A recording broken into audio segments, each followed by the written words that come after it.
we start. I know this is rather impromptu, wasn't really planned on my part. When I took this vacation, I took this extra day off, assuming I was going to come home to a shit mess with the animals. Overall, I did not. I kind of blitzed everything Saturday, Sunday before I left. Basically all day Saturday, most of the day Sunday, I really hammered on stuff. Let me know, whoever jumps in here, if anybody's in here yet, you know, how well the live stream is. I'm outside, so I'm a little far from the Wi-Fi. So if it's not coming in real clear, then I can move it a bit closer to the house. So if you're here, just let me know if you can hear me all right. I'm not going to be able to see comments really well because I got the sun coming into my face a bit, so I can't really see the screen. But just let me know. Looks good. Awesome, Mike. Thank you. So first things first. Everybody's like, you're crazy for going to Florida in the summer. Absolutely true. Sad part is, not one day down there was it as hot as it is up here. Not one day down there was it as humid as it is up here. All summer I've been complaining about how humid it is here, and people are like, hey, you should try being in the South. We were all through the fucking South. There wasn't one moment where it was as bad as it is up here. Not one. I don't know what it is this year. It has been disgusting. I mean, I'm pouring sweat right now. I don't think I sweat like this once in Florida. You know, I got a little sticky at times when we were out herping and doing things in the middle of the day.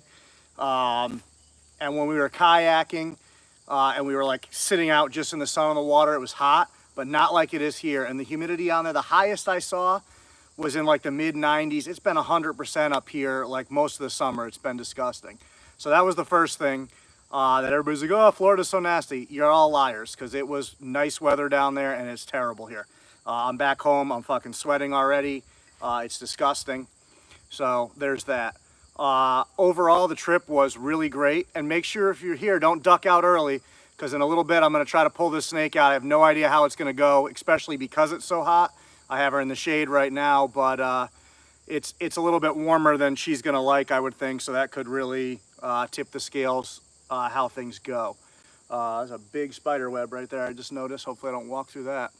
But I had a really great time, so thank you very much to Dylan and Shai for letting me come along. I helped them vend the show in Daytona.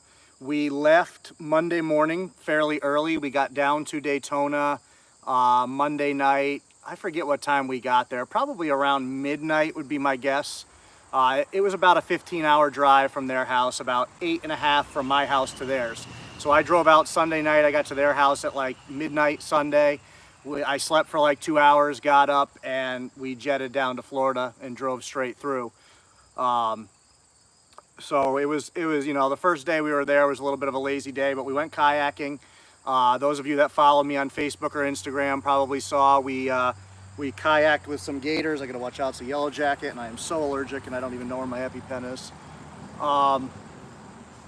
So we kayaked at Silver Springs, which is a little outside of Daytona. I forget the town, it's in maybe Ocala or something like that.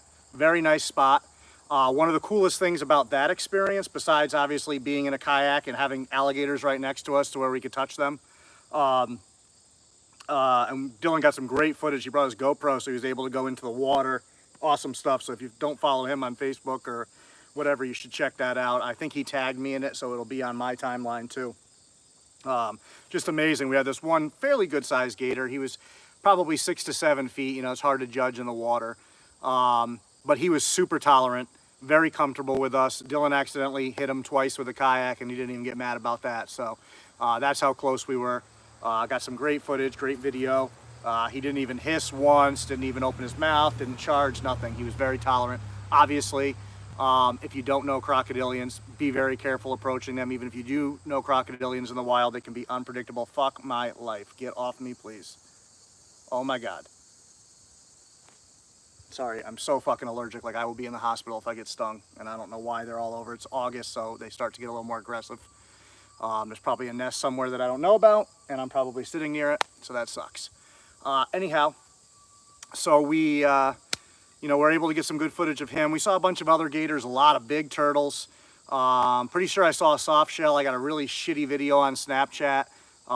It was really in the reed, so as I was getting close, it kind of decided not to to stay close. Hopefully everything's still good. You guys still good? Because my screen just got harder to see and I don't know why. It could be getting hot because it's in the sun. If I move back, I'm further away from the house and it won't get service, so I'm in kind of a tough spot. Let me see what I can do here. Maybe I can move forward for now and shift after, so bear with me a second. Let me try to get this thing out of the sun. I don't want it to just shut off mid-video.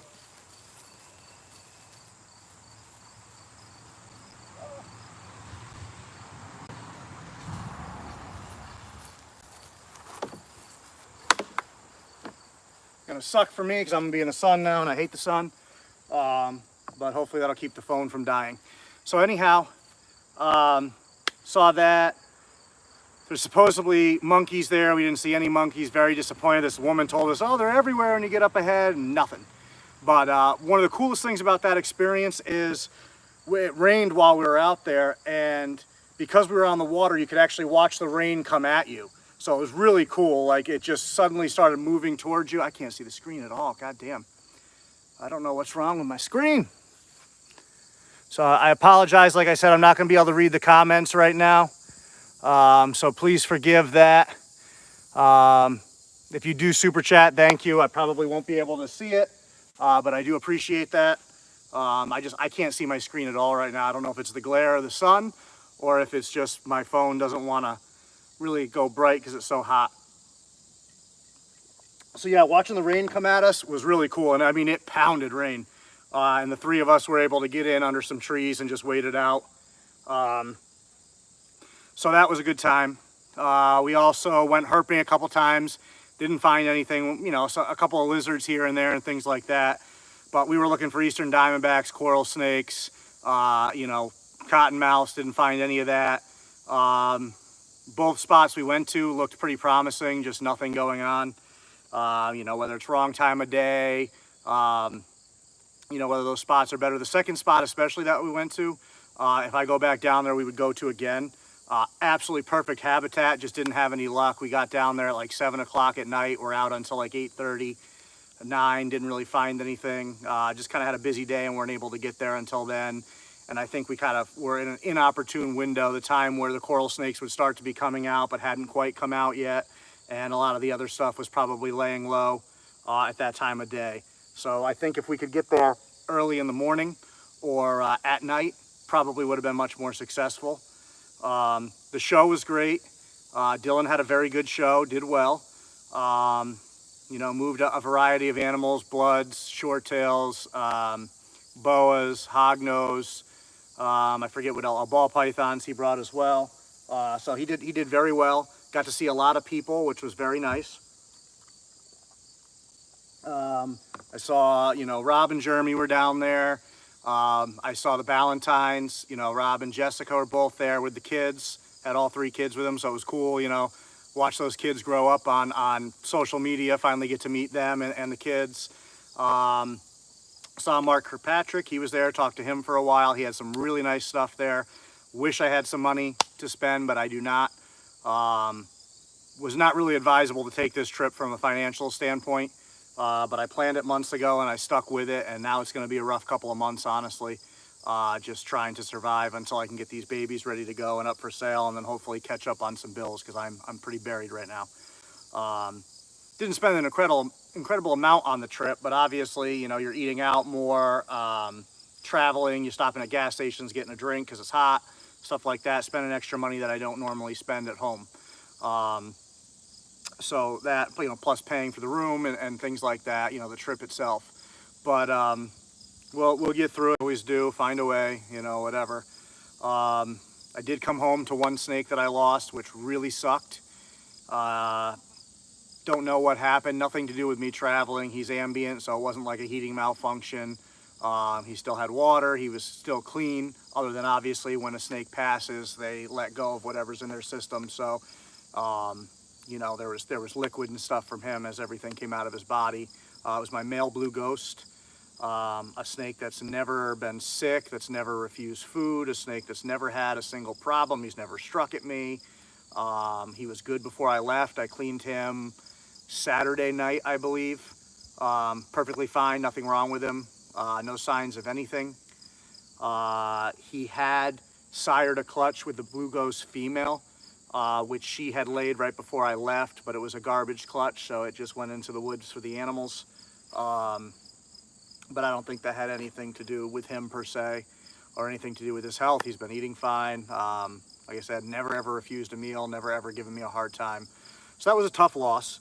And, you know, he's been a great snake for me. Really sucks. Probably puts the kibosh on my Blue Ghost projects. I've had nothing but problems with the Blue Ghost animals. Anything that I have hatched has either not thrived or done terrible. I have the one Blue Ghost male from my Sideswipe to Blue Ghost pairing. He's 2 years old. He's about the size of the blood pythons I just hatched. He just doesn't grow. He eats. He was regurging a lot when he was younger. He's not really doing that now, but he's still not putting on any size. I just moved him into a 15 quart because he's been in a 6 quart since he hatched 2 years ago, and he had plenty of room in there. I mean, he's literally like this big at 2 years old. So I don't know what it is. There's nothing apparent. There's no parasite issues. There's nothing wrong with him other than he just doesn't grow. So I was hoping by bumping him up, I'd encourage some growth maybe. I don't know. He handles fine. His attitude is fine. He's a little snippy, but he won't really bite unless you really either just reach in when he's got a food response or you really piss him off. I can handle him all day and he doesn't give me a hard time. But he's not like lethargic either. So he moves, his muscle tone is good, he's just small. And there's one other living baby from those projects that I actually just talked to my friend about, and hers only eats every 3rd or 4th meal, also really small. See, my guy eats, so eating's not a problem, but I just went over some stuff with her to try to get him eating more. I mean, she's tried bumping temp, lowering temp, doing different things, doesn't affect any of that. But I gave her some meal ideas, so hopefully she'll be able to try that and at least get him feeding steadier.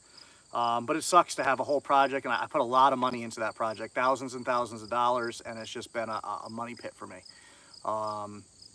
Ghost in general, I think, is a weaker line of animal when it comes to the Borneo shorttails. I think they've been inbred too much, especially with the blues. That's why I figured outcrossing would help. It didn't, at least in my experience. So I'm kind of looking at a dead-end project with that. I have 3 Blue Ghost females, 1 breedable size now, 1 just about, and 1 that'll probably be a couple years. So my plan right now is to just probably hold on to those animals and just keep them as pets for a while. Maybe try plugging them into something that has no ghost in it at all, get it as far away from that as I can, and see how that goes. And if that doesn't work, then I might look for some pet-only homes for those animals or just keep them here. You know, admittedly, my Blue Ghost animals are not animals that are like really near and dear to me. As far as if I found them the right pet-only home, I would be comfortable moving them, if that's the route that I go. But they're not, you know, there's certain animals that you're just really, really attached to and really have your heart. And those animals, not for any fault of their own, just they're not really up my alley as far as personality goes, things like that. They're all friendly, they're all handleable, but I just don't feel that connection like I do with an Astra or a Callisto or, you know, Sambuca. Sorry, it's hot. We'll get this snake out in a minute, so hang in there. We'll see how she does. I got her in the shade back there. I got everything set up, so if it does go south, we can keep the beast contained. So that was the downside to coming home last night. On the upside, I was able to get some snakes cleaned right when I walked in the door. I threw in laundry, just cleaned, mostly to take my mind off of finding him, because obviously I could smell it when I walked in the house that something had passed. Looked like he had been dead for probably 3 or 4 days. You know, I don't know exact, but that would be my guess, just based on smell and how he looked and everything else.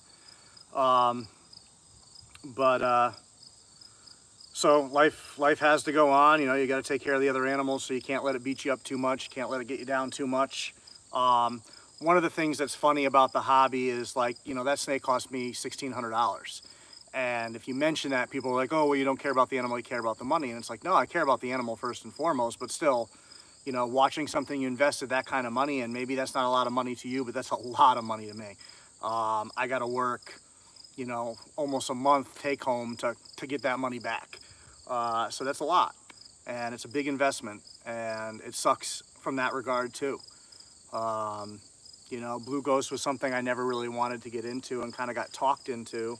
And once I saw them in person, I'm like, okay, they are really nice and really impressive.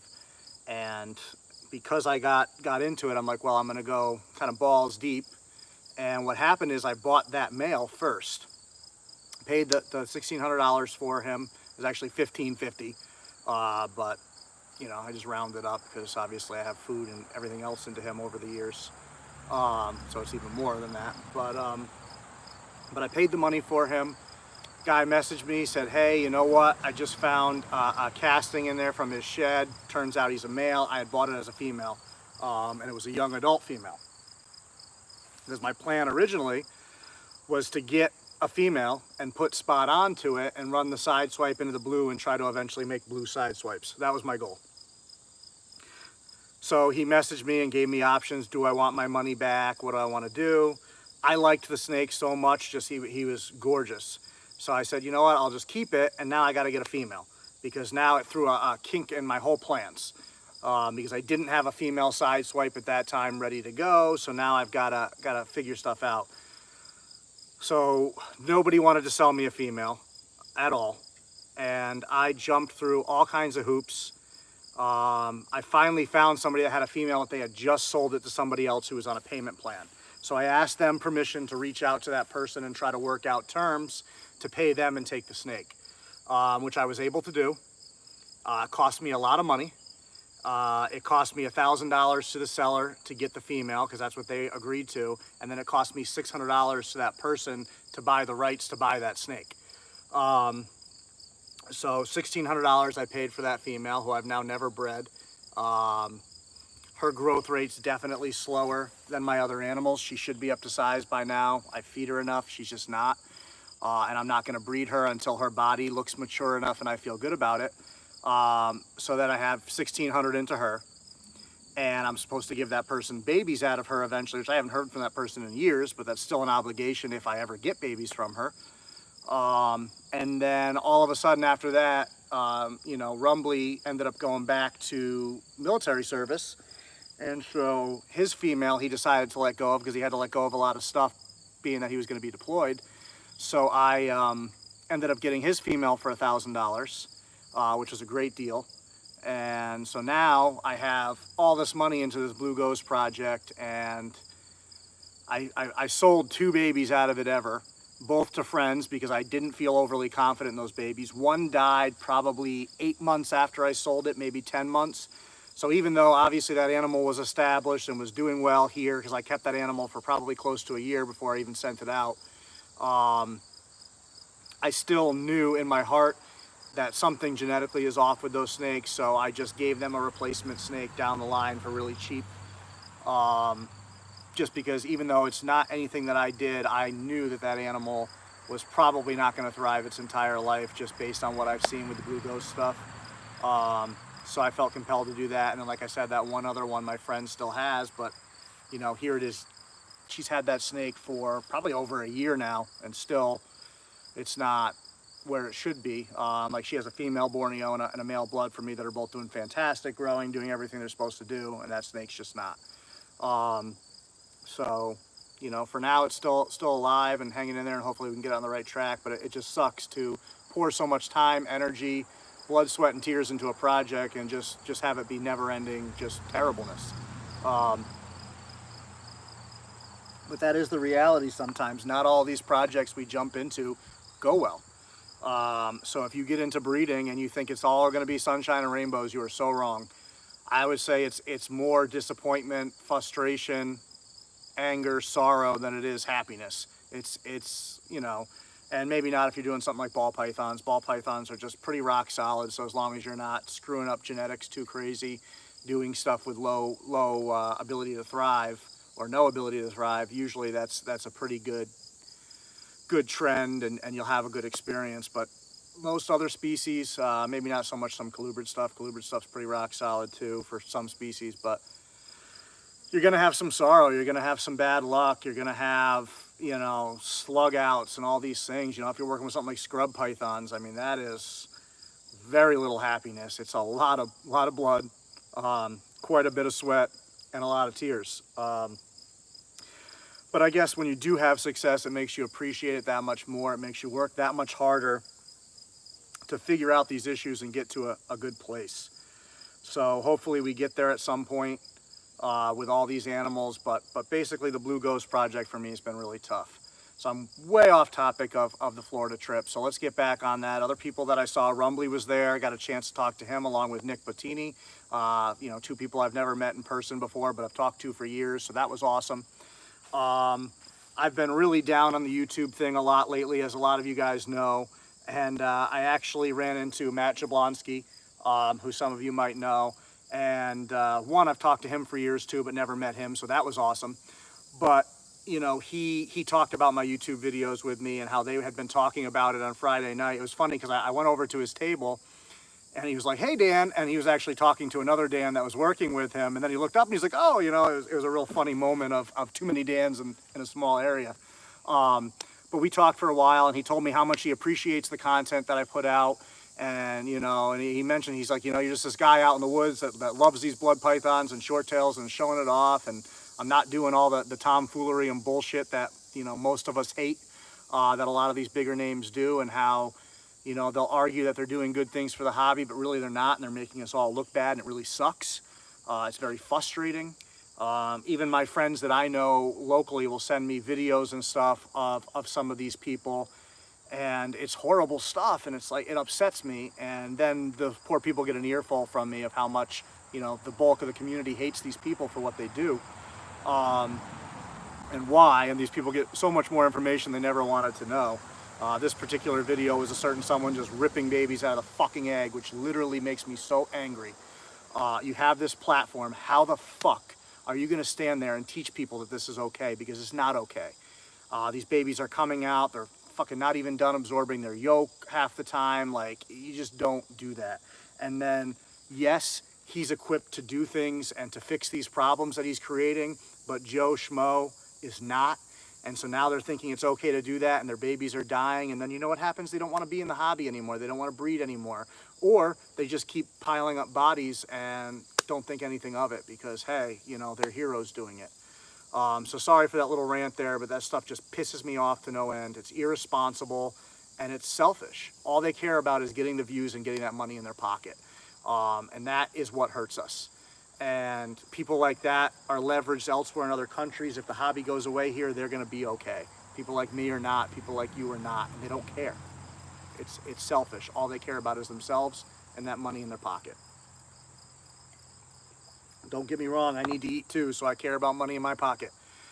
But at some point you have morals and you don't cross them in order to put that money in your pocket. And if you do, you need to look in the mirror and decide who you are. Because if that's what's most important to you, at least be honest about it and say it. That's the biggest thing. These people hide behind passion and they hide behind all these things.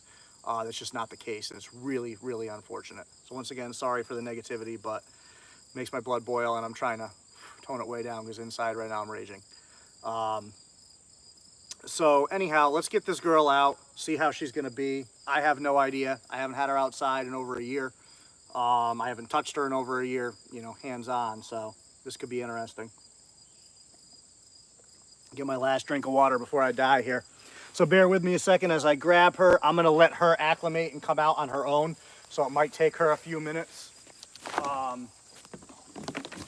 Shit all over in the way because I wasn't planning on being right in this spot. Move this. And of course the sun goes down and she would usually look very pretty. So anybody that follows me at all on social media will probably recognize this bin. This is the shift box I use for my female southern white lip.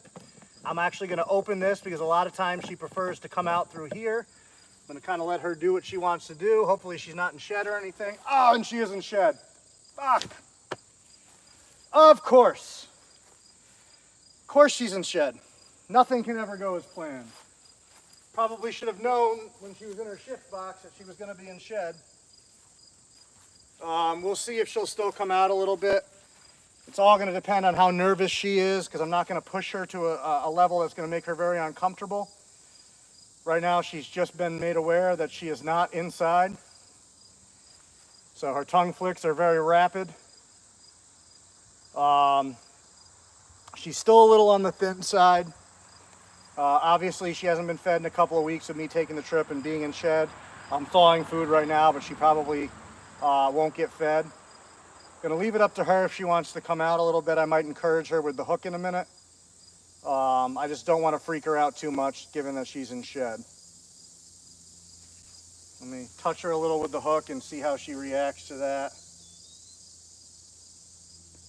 Okay, all right. Just don't want to get her too freaked out. She's typically better outside than she is inside. She's definitely a little nervous right now. You see the tail coming up. She's getting into a position where she could musk if she gets nervous. Very rapid tongue flicks.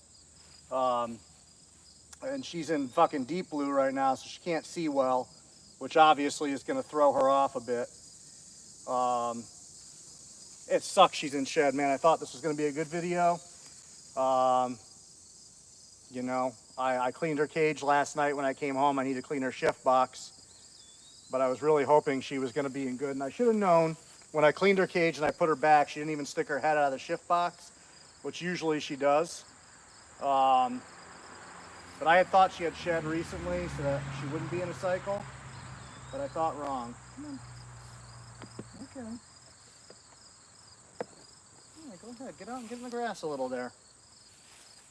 Obviously, I do not want to upset her too much.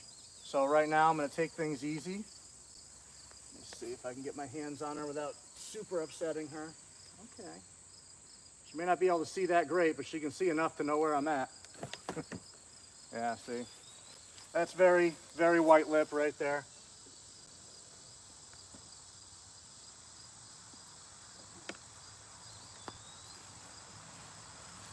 But you guys can see she is a sizable animal. She's going to musk me. I want to see if I can actually get her in hand a little bit, but I don't want to freak her out too much.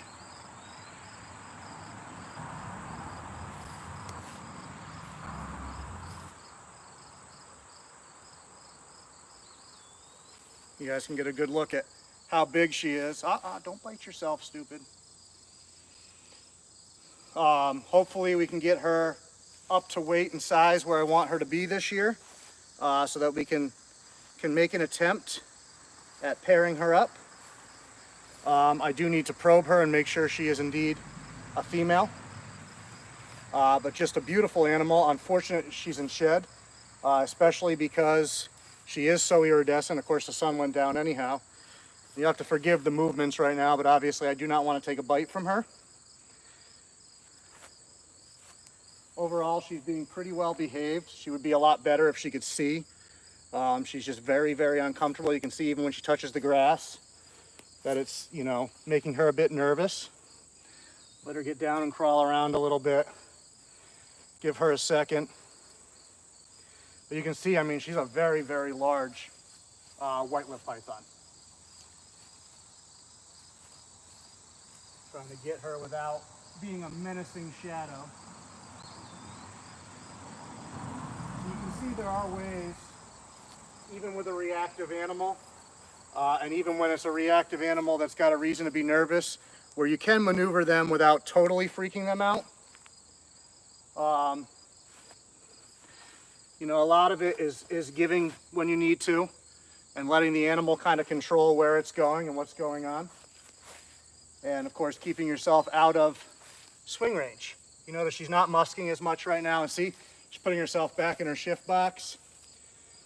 That's somewhere she's very comfortable. Now she's going right back out of it. But it's very natural for her to go into that hole. So that's why I open that up when it's outside. Once I put the top back on, usually she'll put herself back and I don't even have to deal with it. See if I can check some comments real quick. Of course, I got to watch my back. Hey, Brett. Sorry to hear about the trees, Adam. We didn't get hit very hard here. We were supposed to, obviously, and it swung. I wasn't home for the storm, but I talked to my neighbor throughout. At least you can see a little bit of the iridescence right now. Even though she's in shed, you can still see it. And I mean, she's as deep shed as it gets right now. You can see her eyes are very blue. So you can imagine how much she would be fucking popping right now if it wasn't so damn, or she wasn't so much in shed. Let me see if I can turn this a little. You guys can get a better look at her. Hopefully you can see her all right. Can I zoom? Oh, I can. There you go. Hopefully that'll give you a better look at her. She's putting herself away. She really is a better snake outside than she is inside. Not uncommon with white lips, not necessarily outdoors, but getting them out of their cage is half the battle. Unfortunately for her, with her size and her speed and her agility, she's very difficult to get out of her cage without using that box. The box is kind of a medium where it's no stress for either of us. There's my dog. Phoebe! Like she's gonna care. It's probably somebody walking by or jogging by. But she's a wonderful animal. Now you'll notice if you can see in the hole in the shift box, there's a little remnants of shed there, stuff like that. With snakes like her, where they're so high strung, you clean that a little bit, but leaving a little bit of remnants of something like a shed that's not harmful to them will actually help them feel more comfortable and more like they're in their own space. So this is a species where, you know, being absolutely sterile all the time is not necessarily to your or the animal's advantage. You want them to have some level of comfortability in their cage. So obviously you clean it, you disinfect things and stuff like that.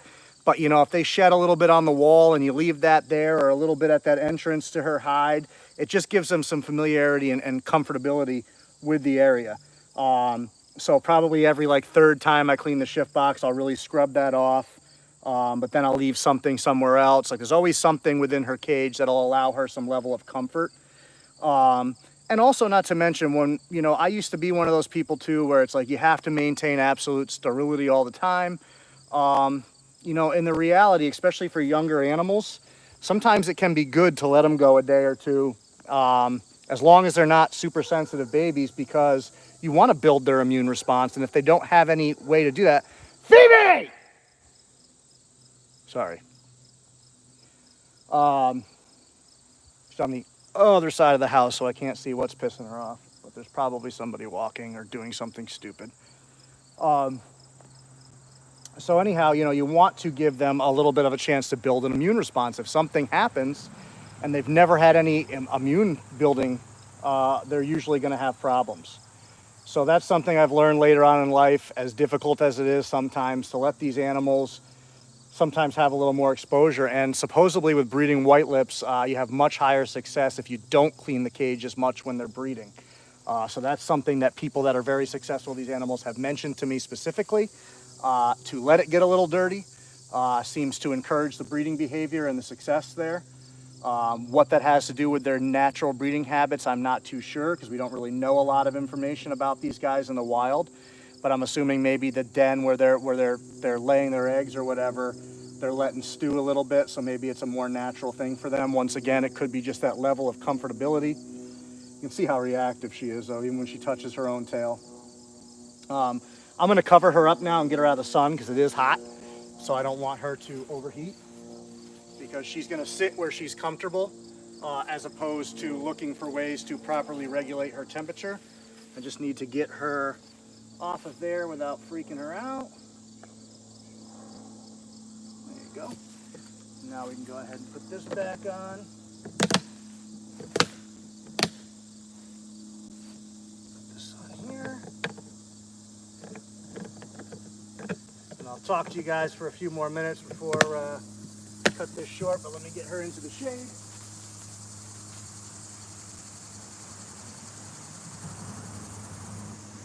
Obviously much cooler over there for her.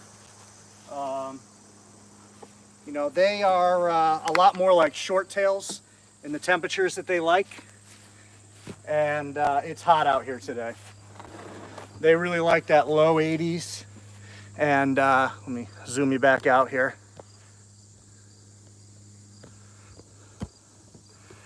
So they really like that low 80s to like mid 80s. Right now it's probably about 88, 90 degrees out here. So it's definitely warmer than she likes, but at least in the shade it's a few degrees cooler. And then we'll get her back inside in her cage in a few minutes. Sorry to disappoint you guys. I did not realize she was in shed, and I should have checked first. I just thought I knew her shed cycles better. It feels like she shed not that long before I left, but also, you know, getting ready to food cycle her shortly, get her ready for breeding. Like I said, I've got to get her probed, just double check, because if she is a male, which would be my luck, after years and years of working towards this project, they would definitely kill each other, and I don't want that. So I will get that checked out. My male, I trust the source. I feel good about that being a male, and even if it was 2 females, it's not as big of a deal as if it were 2 males. So, but my male, I'm fairly confident is a male. Her, who knows? Especially because they're not sexually dimorphic, meaning that males can get huge too. So you can't just look at her size and go, oh, it's a female, unfortunately. So we'll see how that goes. I'm sure she's going to be wonderful for that process. She already doesn't like being touched, and I'm sure she's going to love having a piece of metal shoved up her ass. So maybe I should film that. That'll be an exciting process, and I'm definitely going to need more than myself to do it, because somebody's going to have to, you know, probably have to let her crawl into a bag and try to restrain her as much as possible. But even in a bag, a snake can still swing around and get you, which is why you're, you know, not supposed to just pick up a bag with venomous snake in it. You use a hook to do it and put it into a container. Obviously, if she bites, she's not venomous, but she's got big teeth, that I promise you, and that's a lot of bloodshed. And if we can avoid that, that's better for her, better for me, so, or whoever else is helping. So in review, Daytona was a good time. Met a lot of great people. Didn't even get down the whole list of people that I was able to see and meet. I think I mentioned Rob and Jeremy were there. Obviously, I see them all the time anyways, but it's always nice to hang out. Got to meet Mr. Matt Bowers. He was down there. Got to meet some of you guys from YouTube and Instagram and different places that I haven't met before. I'm trying to think people you guys would know that I talked to while I was there. God, I know I'm forgetting so many people. And of course, we were thinking, and Dylan and I were talking at some point, you know, a lot of us always meet at shows, and there's so much going on at shows. Everybody's packed a bunch of shit into a couple of days. So, you know, you're vending the show or you're attending the show, and then at night, you know, there's 30 people you'd like to hang out with and talk. Like, it just happened that we were going to go to dinner at Joe's Crab Shack. There was a huge wait, so we ended up switching, but there was still a wait at the other place we switched to. And we were walking by, I happened to see Rumbly in the courtyard over at the hotel he was staying at. We were staying down the beach at a different one. We were in some condos, but same idea. And so I got a chance to just sit and talk snakes with him for like 45 minutes or an hour. And I realized how much we don't get to do that at shows because we're so busy. So I talked to Dylan, kind of an idea I had at some point, and, you know, maybe some other people would want to do something like this too. But how nice it would be to just take a trip somewhere, not during a show, rent like an Airbnb with 5 bedrooms, get like 10 people together, just plan it around a good place for herping, do some herping, and just hang out and talk snakes and not have this big itinerary of shit you have to do and all these people demanding of your time. Just hang out, have some drinks. The place has a pool, great, hang out in the pool. And just talk snakes because it's so fun. Oh, April I ran into from Bloods by Design. April Justine was there. She's another person that I talked to. April I've met a few times between Tinley and Setch, so that wasn't a first meeting by any means, but nice to see nonetheless. But yeah, it would just be nice to get a group of people together, a small group of people that all get along, no drama, no bullshit, nobody that's going to get blackout drunk and cause a problem, and just people that love snakes. So if you have a group of friends that's similar, you know, might be a good idea to do. Just get together and go have a good time and just not have all the pressure that the show brings along with it, you know. Because I go out and I'll see a Keith McPeak or a Matt Minatola at a show, and you might get a half hour or hour to talk to them in between stuff, but you know, you also don't want to be rude when people are vending and potentially stop them from getting a sale because they're focused on your time, and maybe that customer just wanders off and asks a question somewhere else and gets a snake from somebody else. So it's good to be conscious of that too. If you're at a show and you're not buying, make sure either that person's table is empty or nobody there is looking to buy. You know, I'll often try to stand off to the side so I'm not blocking. Oh, another person I forgot was Steve Tillis. I got to finally meet him. Those lilac Borneos and such are ridiculous. Sorry guys, my phone got too hot. So if you're still there, appreciate it. I'm inside now. I just had to put my phone in front of the AC. I told you it was hot outside today. Wasn't kidding. So I'll end this now because I don't want my phone to fry. But hopefully you guys enjoyed the video. Thank you to all of you that checked it out. I'm sorry that I didn't get in there and see all these comments. I'll check them out and try to reply later if anything needs a question answered or something. Sorry, I'm trying to keep my phone in front of the AC right now. Thank you again. Daytona was cool. I was mentioning Steve Tillis, running into him and seeing the lilac Borneos and sunset, all that stuff, whatever he's calling all that stuff. Absolutely ridiculous in person. So if you can afford that project, I would jump on it. It is incredible. As long as those animals are sustainable long-term, which I don't see why they're not. Borneos are pretty strong genetically other than the ghost stuff, and that's unrelated. Super, super cool animals. Amazing in person. I took a picture. They just don't photograph well. You know, there's a lot of stuff that doesn't, but those especially are some of the snakes that I've never seen something that incredible in person that just looks so not as exciting in pictures. So if you think the pictures are exciting, like, go see them in person if you can. And Steve had a really cool setup, being from a science background, and you know, everybody shows make you nervous, especially bringing animals like that to a show. So he had like a hood that he brought with him. All the snakes were contained within it in their containers. It had air filter purification system built in, so the animals weren't getting any air from the show. I mean, it was coming in, but it was being filtered first and constantly cycling out. So it was cool that people could see the animals, but the animals weren't really, you know, experiencing all the same things in the air that they could be. So a little bit safer for him. Cool thing if you could design that for shows for people. I'm sure it'd be very expensive, but it would probably make a lot of people feel really at ease, because it is scary bringing your animals to a show or vending a show. Not just because you can come home with mites and things like that, but everything that is in the air that you don't know. And especially Steve being on the forefront of all the NITO research and stuff like that, he knows a lot of what's floating around. So that was cool to see how he set it up so he could bring the animals at a lower risk level. Sorry, it's hard to see. I don't even know where the camera is like this. But anyhow, I'll let you guys go. Keep this video short and sweet. So thank you guys. I'll try to get some videos up shortly. I've just been really busy with traveling and all that with the show. I wanted to shoot some videos down there. It just didn't work out.